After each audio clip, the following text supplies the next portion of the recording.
নমস্কার বন্ধুরা, Bhadreswar study centre চ্যানেলে তোমাদের স্বাগতম। পোস্ট অফিসের তরফ থেকে আবার একটি নতুন নিয়োগ বিজ্ঞপ্তি প্রকাশিত করা হয়েছে।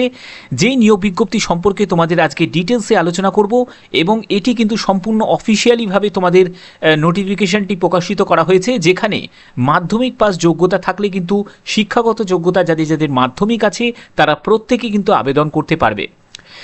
যাবতীয় বিস্তারিত তথ্যের সাথে সাথে তোমরা কিভাবে ফর্মটা ফিল আপ করবে এখানে তোমাদের বলে রাখি। এখানে কিন্তু ফর্ম ফিল আপ করতে গেলে সম্পূর্ণ কিন্তু তোমাদের অফলাইন মোডে কিন্তু ফর্ম ফিল আপ করতে হবে। এর জন্য কিভাবে তোমরা ফর্ম ফিল আপ করবে সেটিও কিন্তু তোমাদের এই ভিডিওর মাধ্যমে আমি বুঝিয়ে দেবো। তো ভিডিওটা কিন্তু খুবই ইনফরমেটিভ হতে চলেছে, তার জন্য ভিডিওটাকে পুরো স্টেপ বাই স্টেপ দেখো, তাহলে তোমরা কমপ্লিট ইনফরমেশন পাবে। তো মূল ভিডিওতে যাওয়ার আগে প্লিজ একটা রিকোয়েস্ট, চ্যানেলটাকে অতি অবশ্যই সাবস্ক্রাইব করে বেল আইকন অল করে রেখো এবং ভিডিওটাতে এখনই একটা লাইক করে দাও। তো চলো মূল ভিডিওতে চলে যাচ্ছি।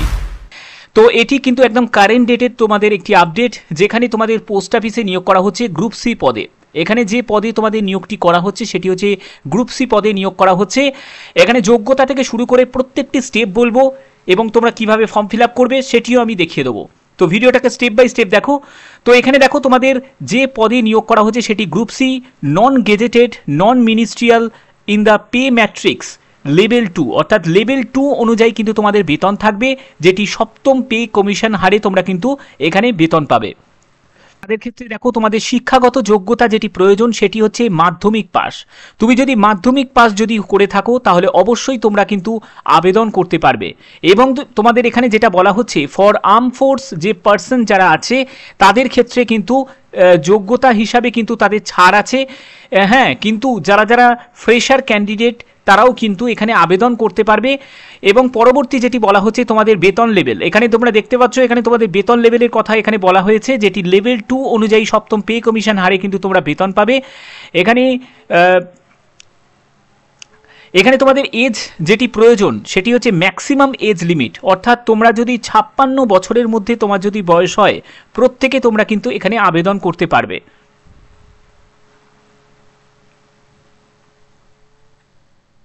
এখানে তোমাদের ফর্ম ফিল আপ করার জন্য তোমরা এখানে দেখতে পাচ্ছ যে প্রফর্মাটা দেওয়া আছে, এই প্রফর্মা অনুযায়ী কিন্তু এখানে তোমাদের নাম এবং postal address, block letter with telephone number, তো এখানে কিন্তু এটি সম্পূর্ণ তোমাদের লিখতে হবে।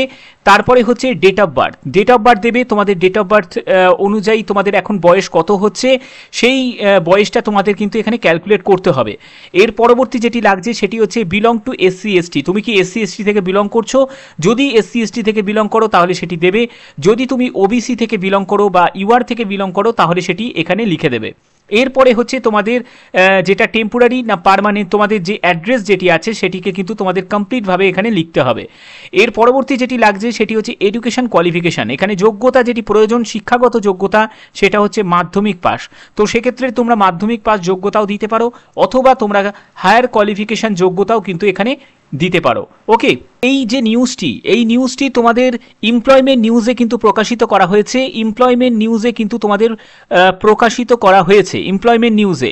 তবে এই নিউজটি কিন্তু এখনো পর্যন্ত কিন্তু মানে পিডিএফ আকারে যে ফুল নোটিফিকেশন কিন্তু এখনো প্রকাশিত করা হয়নি। এমপ্লয়মেন্ট নিউজে যেরকম ইন্ডেক্টিভ যেরকম নোটিফিকেশন প্রকাশিত করা হয় সেরকম কিন্তু একটি নোটিশ কিন্তু প্রকাশিত করা হয়েছে। যখন ফুল নোটিফিকেশন প্রকাশিত করা হবে অবশ্যই যারা আবেদন করতে ইচ্ছুক আছো আমি আমার ভিডিওর কমিউনিটি পোস্টে কিন্তু তোমাদের পোস্ট করে দেবো, তোমরা সেখান থেকেও কিন্তু পিডিএফটা ডাউনলোড করে নিতে পারবে।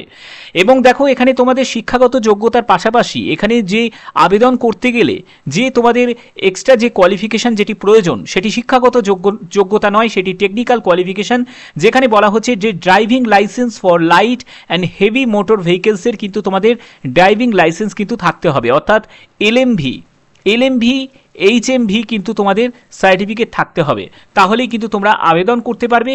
এবং তোমাদের আরেকটি কথা এখানে বলা হচ্ছে কমপক্ষে তোমাদের 3 বছর কিন্তু এই গাড়ি চালানোর অভিজ্ঞতা কিন্তু থাকতে হবে, তাহলে কিন্তু তোমরা আবেদন করতে পারবে। তো এখানে যোগ্যতার পাশাপাশি কিন্তু এই যোগ্যতাও কিন্তু তোমাদের থাকাটা প্রয়োজন আছে। যারা যারা আবেদন করতে চাও অবশ্যই কিন্তু তারা 45 দিনের মধ্যে, তোমরা এখানে দেখতে পাচ্ছ 45 দিনের মধ্যে কিন্তু তোমাদের আবেদনপত্র পাঠাতে হবে, ঠিক আছে। তো এখানে দেখো তোমাদের chief post master general Bihar circle Patna এই জায়গায় কিন্তু তোমাদের পাঠাতে হবে। কিন্তু এখানে যে কোনো রাজ্য থেকে কিন্তু তোমরা আবেদন করতে পারবে, অর্থাৎ ওয়েস্ট বেঙ্গল সহ বিভিন্ন রাজ্য থেকে কিন্তু এখানে আবেদন করতে পারবে। এখানে আবেদন করার সঙ্গে সঙ্গে তোমাদের যেসব ডকুমেন্টসগুলো তোমাদের অ্যাটাচ করতে হবে সেই ডকুমেন্টসগুলো কী কী সেগুলো একবার দেখো। এখানে তোমাদের প্রথমত যেটি লাগছে সেটি হচ্ছে ডেট অফ বার্থের সার্টিফিকেট, ডেট অফ বার্থের সার্টিফিকেট লাগছে। তারপরে লাগছে হচ্ছে কাস্ট সার্টিফিকেট লাগছে। তারপরে হচ্ছে এডুকেশন কোয়ালিফিকেশন সার্টিফিকেট লাগছে।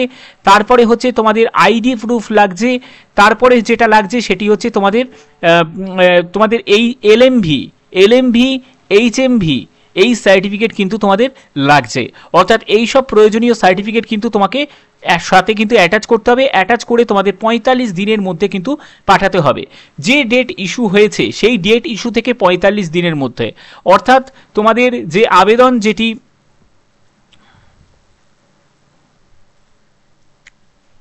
ইস্যু অফ নোটিফিকেশন, অর্থাৎ এখনও কিন্তু তোমাদের নোটিফিকেশন কিন্তু মানে প্রকাশিত করা হয়নি। নোটিফিকেশন যখন প্রকাশিত করা হবে তখন তার থেকে 45 দিন পরে কিন্তু তোমাদের ডেট শেষ হবে। তো যেহেতু এটা একটি শর্ট নোটিশ, মানে ইন্টেন্টিভ নোটিশ যেটাকে বলে, এই ইন্টেন্টিভ নোটিশ যেটা এমপ্লয়মেন্ট নিউজে কোনো নোটিফিকেশন প্রকাশিত করা হওয়ার আগে তোমরা জানো যে একটি এমপ্লয়মেন্ট নোটিশ, এমপ্লয়মেন্ট নিউজ পেপারে কিন্তু একটি নোটিশ কিন্তু প্রকাশিত করা হয়ে যায়। তো সেই নোটিশটা কিন্তু তোমাদের প্রকাশিত হয়েছে। যখন তোমাদের ফুল নোটিফিকেশন প্রকাশিত করা হবে সেই নোটিফিকেশনের ডেট থেকে, সেই নোটিফিকেশনের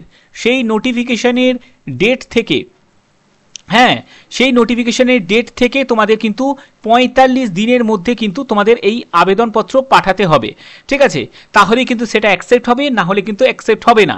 অর্থাৎ তোমাদের এখানে যে গ্রুপ সি ড্রাইভার পদে যে নিয়োগটি করা হচ্ছে, এটি তোমাদের যে নিয়োগটি করা হচ্ছে তোমরা দেখতে পাচ্ছ যে এখানে 7ম পে কমিশনের হারের সাথে সাথে তোমরা কিন্তু অন্যান্য অ্যালাউন্সও কিন্তু তোমরা পেয়ে যাবে। যারা যারা এখানে আবেদন করতে ইচ্ছুক তারা অবশ্যই কিন্তু নির্দিষ্ট সময়ের মধ্যে কিন্তু আবেদন করতে পারবে। ফুল নোটিফিকেশন কিন্তু তোমাদের প্রকাশিত খুব শীঘ্রই কিন্তু হয়ে যাবে। তো এখানে দেখো তোমাদের যে সার্কেলগুলো এখানে ভাগ করা আছে, যেমন পাটনা ডিভিশন, বিভিন্ন ডিভিশন কিন্তু ভাগ করা আছে। তোমরা সেখান থেকে কিন্তু বিভিন্ন ডিভিশন কিন্তু তোমরা মানে চুজ করে নিতে পারো। সেই ডিভিশন অনুযায়ী কিন্তু তোমরা আবেদন করতে পারো যদি তোমাদের এই যোগ্যতা যদি থাকে। তো আশা করি তোমাদের এই ভিডিওর মাধ্যমে যে ইনফরমেশনটা ছিল সেই ইনফরমেশন তোমাদের কাছে প্রোভাইড করলাম। হতে পারে যারা যারা টেকনিক্যাল ব্যাকগ্রাউন্ড থেকে নয় তাদের কাছে হয়তো তারা মনে করতে পারে যে স্যার এটা তো আমার চাকরির কোনো ব্যাপার নয়। কিন্তু এরকম অনেকে আছে যারা আমাকে প্রশ্ন করেছিলে যে স্যার ড্রাইভারের কি কোনো ভ্যাকেন্সি কি বেরোয় না? যদি ড্রাইভারের কোনো ভ্যাকেন্সি বেরোয় অবশ্যই কিন্তু আপনি জানাবেন আপনার চ্যানেলের মাধ্যমে। তো এই ভিডিওটা কিন্তু তাদের উপকারে লাগবে। অর্থাৎ দেখো, আইটিআই হোক বা অনেকে ধরো আছে যারা ক্যান্ডিডেট আছে যারা আইটিআই করা আছে, অনেকে আছে পলিটেকনিক করা আছে। আমার ভিডিওর মাধ্যমে আমার প্রয়াস থাকে প্রত্যেকটি স্টুডেন্টদের জন্যই কিন্তু ভেবে যে বিজ্ঞপ্তি প্রকাশিত করা হয় সেই বিজ্ঞপ্তি তোমাদের কাছে তুলে ধরা। ঠিক আছে, তোমাদের যে যোগ্যতা থাকবে সেই যোগ্যতা অনুযায়ী তোমরা সেটা আবেদন করবে বা না করবে সেটা সম্পূর্ণ তোমাদের কিন্তু ব্যক্তিগত সম্পূর্ণ ব্যাপার। কিন্তু আমার যেটা কাজ সেটা হচ্ছে তোমাদের যাতে সেই ইনফরমেশনটা প্রোভাইড করা। ঠিক আছে, বাদ বাকি সম্পূর্ণ তোমাদের দায়িত্ব। আর এখানে আবেদন মূল্যর ব্যাপারটা তোমাদের বলে দিই, এখানে কিন্তু আবেদন মূল্যর ব্যাপারেও কিন্তু এখানে কোনো মেনশন করা নেই। ঠিক আছে, অ্যাপ্লিকেশন ফিস কিন্তু এখানে কোনো রকম মেনশন করা নেই, যেহেতু এটা ফুল নোটিফিকেশন নয়। সেহেতু তোমাদের পরবর্তী সময় যখনই কিন্তু তোমাদের ফুল নোটিফিকেশন প্রকাশিত করা হবে তখন কিন্তু তোমাদের সম্পূর্ণরূপে কিন্তু তোমরা জানতে পারবে যে এখানে আবেদন মূল্য লাগছে কি লাগছে না। তবে যেরকম পোস্ট অফিসে নিয়োগ হয় সেখানে তোমাদের দেখেছো, আগেও দেখেছো 100 টাকা মতো আবেদন মূল্য লাগে যারা ইউআর, ইডব্লিউএস এবং ওবিসি যারা মেল ক্যান্ডিডেট তাদের ক্ষেত্রে লাগে। কিন্তু যাদের যাদের আবেদন মূল্য লাগে না সেটা হচ্ছে তোমার এসসি, এসটি, তারপরে হচ্ছে তোমার পিডব্লিউবিডি এবং হচ্ছে যারা ফিমেল ক্যান্ডিডেট তাদের ক্ষেত্রে কিন্তু আবেদন মূল্য কিন্তু লাগে না, নো ফি। তো এই হচ্ছে তোমাদের মেন ব্যাপার এখানে থাকে। তো আশা করি তোমাদের ভিডিওটা ভালো লেগেছে। যদি ভিডিওটা ভালো লাগে অতি অবশ্যই ভিডিওটাতে একটি লাইক করে চ্যানেলটিকে সাবস্ক্রাইব করে বেল আইকন অল করে রাখবে, কারণ ভদ্রেশ্বর স্টাডি সেন্টার সবসময় তোমাদের জন্য সব ধরনের চাকরির ইনফরমেশন, কমপ্লিট ইনফরমেশনের সাথে তোমাদের কাছে প্রোভাইড করার প্রচেষ্টা রাখে। তো এখনের মতো এটুকুই, টাটা।